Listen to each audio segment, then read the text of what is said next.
कहते हैं कि दुनिया में मन सबसे ज्यादा शक्तिशाली चीज होता है। अगर किसी चीज को तुम पूरे मन से चाह लो तो तुम उसे हासिल कर सकते हो।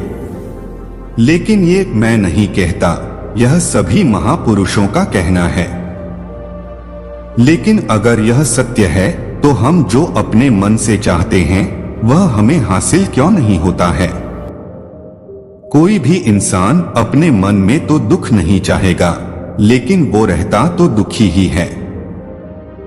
हर इंसान अपने मन से तो कामयाब होना चाहता है, खूब पैसा कमाना चाहता है, लेकिन फिर भी वह कामयाब नहीं होता। भला ऐसा दुनिया में कौन इंसान होगा जो अपने मन में यह चाहेगा कि मैं नाकामयाब रहूं या मैं पैसा ना कमाऊं? तो सोचने की बात यह है, या तो वह महापुरुष गलत थे जिन्होंने यह बात बोली कि मन से चाही हुई चीज हासिल हो जाती है, या फिर हम गलत हैं। दोस्तों, आज की वीडियो में मैं जो कहानी बताने वाला हूं उसमें आपको एक ऐसा मंत्र मिलेगा। उसे समझने के बाद आपको एक ऐसा मंत्र का पता चलेगा जिससे आप यह समझ पाएंगे कि अपने मन से कोई भी चीज कैसे करवाई जाती है। मन में किसी भी बात का बीज कैसे बोया जाता है, यह इस कहानी से आपको अच्छी तरह से समझ में आ जाएगा। और इससे आप यह भी समझ पाएंगे कि आकर्षण का नियम, लॉ ऑफ अट्रैक्शन, कैसे काम करता है। कहानी छोटी सी है लेकिन बहुत ही गहरी है। इसीलिए इस गहराई में डूबने से पहले हमारे चैनल को अभी सब्सक्राइब कर लीजिए और इस कहानी को पूरा लास्ट तक सुनेंगे तो ही आप अच्छे से इस कहानी का पूरा लाभ ले पाएंगे। तो चलिए कहानी शुरू करते हैं और समझते हैं कि मन का मंत्र क्या है। एक समय की बात है, एक आदमी के जीवन में सिर्फ दुख ही दुख थे।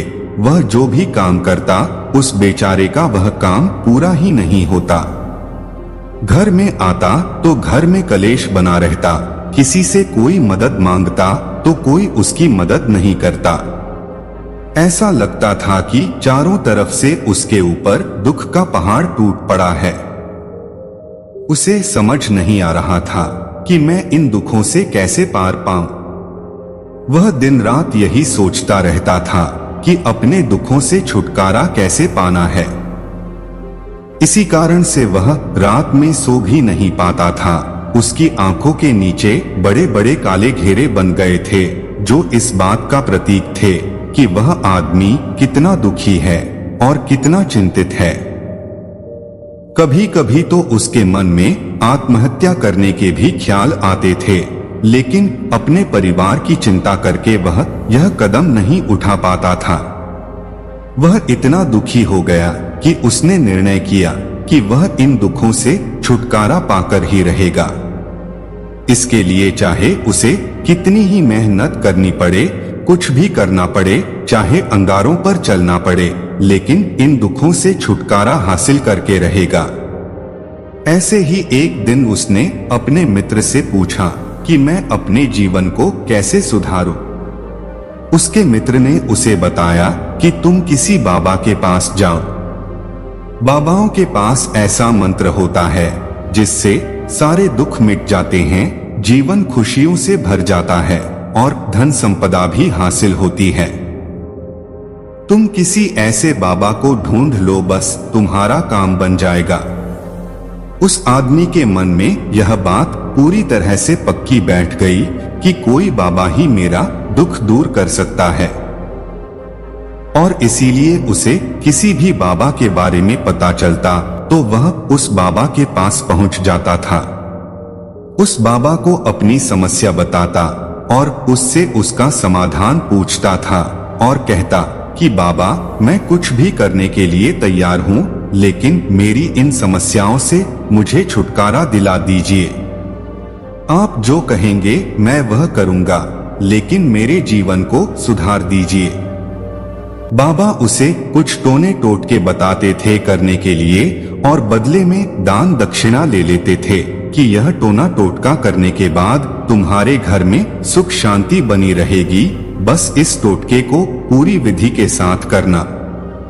वह आदमी घर लौटकर पूरी विधि के साथ टोने टोटके करने लगा, लेकिन बहुत टोने टोटके करने के बाद भी उसके जीवन में कुछ बदलाव नहीं आया। इसके विपरीत उसका जीवन और ज्यादा दुखी हो गया। यह सब करते करते उसका धन भी धीरे धीरे खत्म हो रहा था। इससे उसके जीवन में दुख और ज्यादा बढ़ गया। तब उसे लगा कि बाबाओं के पास जाने से तो मेरे जीवन में दुख कम होने की बजाय बढ़ते ही जा रहे हैं।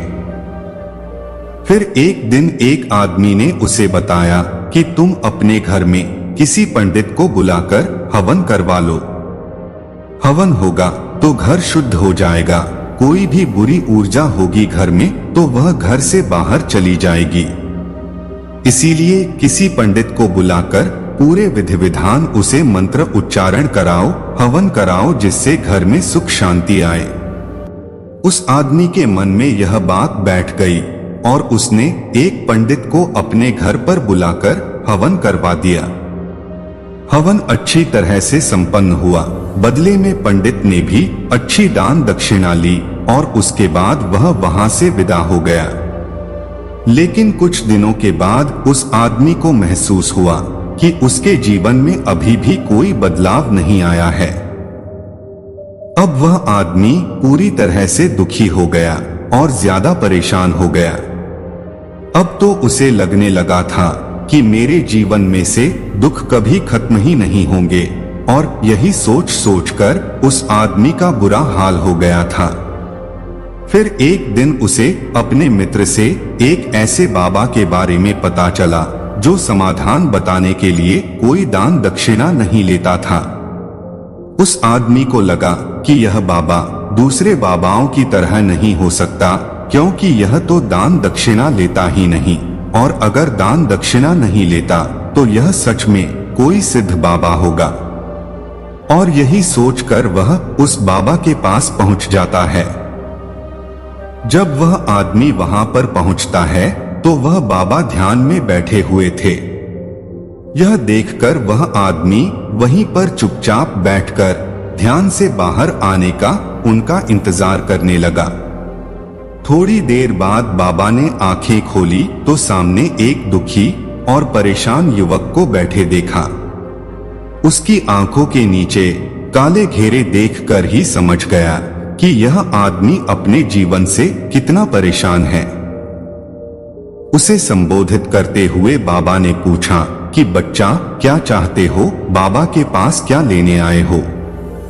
तब उस आदमी ने कहा कि बाबा, मैं अपने जीवन से बहुत परेशान हूँ। मैंने इन दुखों को दूर करने के लिए बहुत सारे रास्ते अपनाए, हर वो तरकीब करके देखे जो किसी बाबा ने मुझे बताई। हर वो काम किया जो कोई भी इंसान ने मुझसे करने को कहा, लेकिन मेरे जीवन में दुखों में कोई कमी नहीं आई। इसके विपरीत मेरे जीवन में दुखों में बढ़ोतरी हो गई है। मुझे समझ में नहीं आ रहा है कि मैं क्या करूं। कभी कभी तो मैं आत्महत्या करने की सोचता हूं, लेकिन मैं अपने परिवार की बारे में सोचकर यह कदम नहीं उठाता हूं। मैंने आपके बारे में बहुत सुना है बाबा, और मैं बहुत उम्मीद के साथ आपके पास आया हूं। कृपया करके मुझे कोई ऐसा मार्ग बताएं जिससे मुझे अपने दुखों से छुटकारा मिल जाए। मैं अपने दुखों से छुटकारा पाने के लिए कुछ भी करने को तैयार हूं, बस आप मुझे कोई भी रास्ता बताएं। चाहे वह रास्ता कितना ही कठिन क्यों ना हो, मैं उसको पार करके रहूंगा। तब बाबा ने महसूस किया कि आदमी तो सच में बहुत परेशान है। बाबा ने उसकी बात सुनकर कहा कि बच्चा, दुखों को दूर करने के लिए मंत्र ऐसे ही नहीं मिलते हैं। मंत्र पाने के लिए कुछ करना पड़ता है। तुम कुछ कर सकते हो। यह सुनकर पहले तो उस आदमी ने सोचा कि यह बाबा भी मुझसे दान दक्षिणा मांगेंगे, लेकिन और कोई रास्ता ना पाकर उस आदमी ने कहा, बाबा, आपको जितना भी दान दक्षिणा चाहिए मैं देने के लिए तैयार हूँ, लेकिन आपका मंत्र सच्चा होना चाहिए, वह पूरा होना चाहिए, उसका फल मुझे मिलना चाहिए। उसके बाद मैं आपको जो भी दान दक्षिणा लेना चाहते हो मैं आपको दे दूंगा। बाबा ने कहा, दान दक्षिणा तो बहुत छोटी चीज है, मुझे वह नहीं चाहिए। इस पर वो आदमी सोच विचार करके बोला, तो बाबा मैं अंगारों पर भी चलने के लिए तैयार हूँ, आप मुझे बस आज्ञा दीजिए। बाबा ने कहा कि अंगारों पर चलने वाली छोटी चीज मैं तुमसे नहीं कराने वाला हूँ। मैं जो तुमसे कराने वाला हूँ वह बहुत कठिन मंत्र है, उसे पूरा कर पाओगे। उसने कहा, बाबा आप मुझे बताइए तो सही, मुझे करना क्या होगा, मैं कुछ भी करने के लिए तैयार हूँ। इस पर बाबा ने उसे कहा कि यहाँ से जब तुम अपने घर जाओ तो रास्ते में अपने मन में यह दोहराते जाना कि मैं सुखी हूँ, मैं सुखी हूँ। बार बार अपने मन में यही दोहराना और याद रहे कि जुबान पर यह नहीं आना चाहिए, यह सिर्फ मन में दोहराना है। यह सुनकर वो आदमी बोला, बाबा बस इतनी सी बात, यह तो मैं चुटकी बजाते कर लूंगा, लेकिन इससे होगा क्या? बाबा बोले कि इस मंत्र को करके तो देखो, वैसे भी तुमने इतने बाबाओं के मंत्र किए हो तो इस मंत्र को भी करके देख लो। उस आदमी ने सोचा कि बाबा कुछ दान दक्षिणा तो ले नहीं रहे हैं और छोटा सा मंत्र है, इसे तो मैं कर ही लूंगा। उसके बाद वो बोला, ठीक है बाबा, मैं यह मंत्र जरूर करूंगा। और वो आदमी यह कहकर वहां से चलने लगा। लेकिन जैसे ही वह चलने लगा, पीछे से बाबा ने बोला कि बच्चा एक बात याद रखना, जब तुम यह मंत्र अपने मन में दोहराना तो तुम्हारे मन में बंदर के विचार नहीं आने चाहिए, बंदर का ख्याल भी नहीं आना चाहिए, तो ही यह मंत्र सिद्ध होगा। आदमी बोला, मुझे तो आज तक बंदर का कोई विचार नहीं आया, तो अब क्यों आएगा? आप चिंता मत करिए बाबा, मैं बस मन में यही दोहराऊंगा कि मैं सुखी हूँ, मैं सुखी हूँ। इसके अलावा बंदर का कोई भी विचार मेरे मन में नहीं आएगा। यह कहकर वह आदमी वहां से चला जाता है। उसके बाद वह अपने मन में मैं सुखी हूँ, मैं सुखी हूँ यह दोहराता हुआ थोड़ी दूर ही चला था कि उसके मन में अचानक बंदर का ख्याल आ गया। बंदर का ख्याल एक बार आया और चला भी गया, लेकिन उस आदमी ने सोचा कि आज तक तो मुझे बंदर का कोई भी विचार नहीं आया, लेकिन यह आज बंदर का विचार क्यों आ गया? और ऐसे करके उसने उस बंदर के विचार को पकड़ लिया और यह भूल गया कि मुझे क्या मंत्र दोहराना है, और वह बंदर के बारे में सोचने लगा। जब थोड़ी देर बाद फिर से उसे होश आया तो वह फिर से अपना वही मंत्र दोहराने लगा जो बाबा ने उसे बताया था। लेकिन अचानक से उसे एक बंदर दिखाई दिया और यह देखकर फिर से उसके मन में बंदर का विचार उठ गया और वह इस विचार को बाहर फेंकना चाहता था। और वह चाहता था कि मेरे अंदर किसी तरह से बंदर का विचार ना आए, लेकिन उसे तो सामने बंदर ही दिखाई दिया। ऐसे ही करते करते वह घर पर पहुंचा और घर पर पहुंचने के बाद अपनी पत्नी को कहा कि हे बंदरिया, मुझे खाने में बंदर परोस दो। और जब उसे एहसास हुआ कि उसने क्या बोल दिया तो वह अपने बाल नोचने लगा और दीवारों में सर मारने लगा कि आज तक मुझे बंदर का कोई भी विचार नहीं आया और आज मुझे यह क्या हो गया है कि मुझे हर जगह बंदर ही बंदर नजर आ रहे हैं। यह कैसी माया है? यही सोच सोच कर वह आदमी रात भर सो नहीं पाया, रात भर करवटें बदलते रहा और सुबह उठकर सीधे उसी बाबा के पास पहुंच गया और उसके चरणों में गिरकर कहा कि बाबा, पता नहीं क्या चमत्कार हो रहा है, आज तक मुझे बंदर का कोई विचार नहीं आया, लेकिन कल से जब से आपने मुझसे कहा कि बंदर का विचार नहीं आना चाहिए, तब से मुझे हर जगह बंदर ही बंदर नजर आ रहे हैं। और अभी भी मुझे आपके पीछे पेड़ पर बैठा बंदर केले खाते हुए दिखाई दे रहा है। यह हो क्या रहा है बाबा? यह सुनकर बाबा हंसने लगा और कहा, बच्चा, मन का जाल एक ऐसा जाल है जिसे समझ पाना इतना आसान नहीं है। बंदर तो तुम्हारे रास्ते में पहले भी आते थे। जब तुम मेरे पास आए थे तब इन्हीं पेड़ों पर यह बंदर घूम रहे थे, लेकिन तब तुम्हारे ध्यान में यह बंदर नहीं था, तब तुम्हारे ध्यान में सिर्फ दुख थे। इसके बाद बाबा ने उसे बताया कि बच्चा, हम जिस चीज से भी दूर भागना चाहते हैं वही चीज हमारे मन में बहुत गहरे में प्रविष्ट हो जाती है और हमारे अंतर्मन में समा जाती है। असल में हम जिस चीज से छुटकारा पाना चाहते हैं उससे छुटकारा इसीलिए पाना चाहते हैं कि वह हमारे साथ बहुत गहरे से जुड़ी हुई है, और हम जितना ही उससे छुटकारा पाना चाहते हैं वह उतनी ही गहरी हमारे मन में बैठती चली जाती है और आखिरकार हमारे अंतर्मन में छा जाती है। ऊपर से तो हम चाहते हैं सुखी होना, कि मैं सुखी हूं, मैं सुखी हूं, और हमारे होंठ भी यही बोलते रहते हैं, लेकिन हमारे मन में दुख समाये होते हैं। हमारे विचारों में, हमारे मन में दुख ही दुख दिखाई देते हैं। इसीलिए अपनी जुबान से बार बार यह बोलने से कि मैं सुखी हूं, मैं सुखी हूं, हम सुखी नहीं होंगे जब तक यह मंत्र हमारे अंतर्मन में प्रविष्ट नहीं होगा।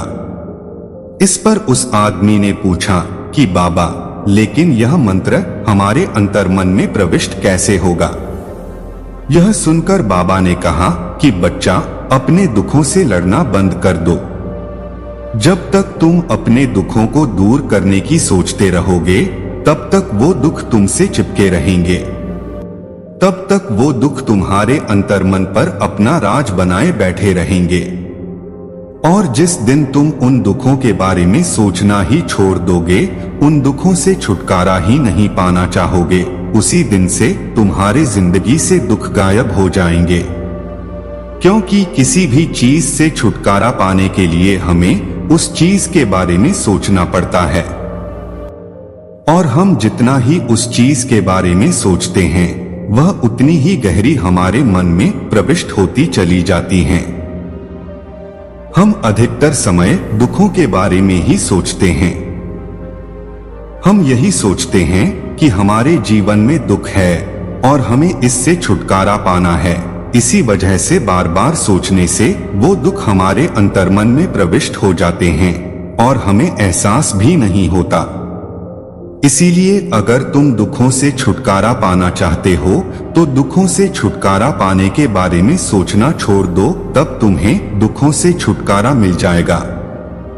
दोस्तों, अक्सर आदमी धूम्रपान छोड़ना चाहता है, शराब छोड़ना चाहता है और सुबह अपने आप से यह वादा भी करता है कि मैं कोई भी गलत काम नहीं करूंगा, लेकिन शाम को जब लौटता है तो नशे में चूर होकर लौटता है। ऐसा क्यों होता है? जो हम सोच रहे हैं वह पूरा कर ही नहीं पा रहे हैं।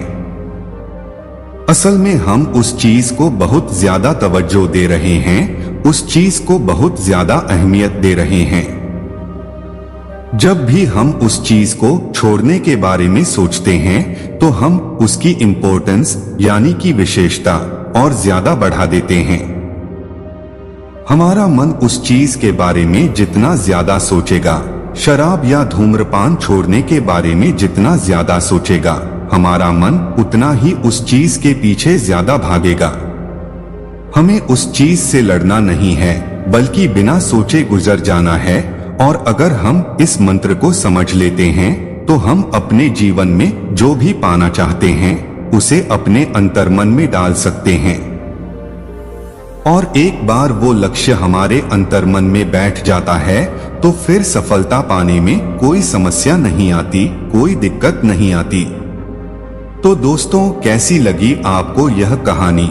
हमें कमेंट में जरूर बताएं, और अगर अच्छा लगे तो प्लीज एक लाइक जरूर करें, और ऐसे ही वीडियो हमेशा देखने के लिए चैनल को सब्सक्राइब करना ना भूलें। मिलते हैं और एक नई कहानी के साथ। धन्यवाद।